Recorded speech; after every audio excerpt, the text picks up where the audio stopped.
આરતી થઈ ગઈ છે. હવે ફર્સ્ટ ક્લાસ અંજવાળા થઈ ગયા છે. અંધારું થઈ ગયું છે ને બેનનો પ્રસાદ લેવા બેસી ગયા છે ને આદમીને બધા બહાર બેઠા છે. જેન્ટ્સનો વારો હમણાં થોડી વારમાં આવી જાય.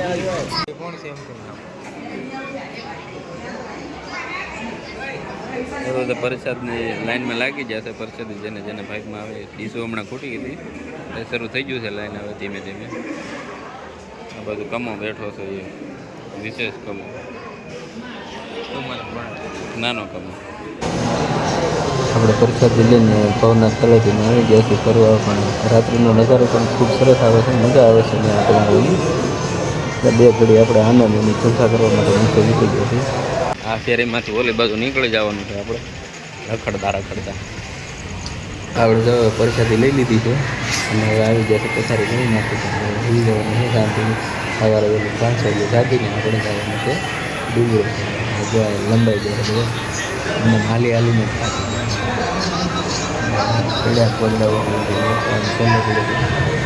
અત્યારે ફોન જોયો છે. ફોન જોઈને 5-10 મિનિટમાં હોઈ જાય.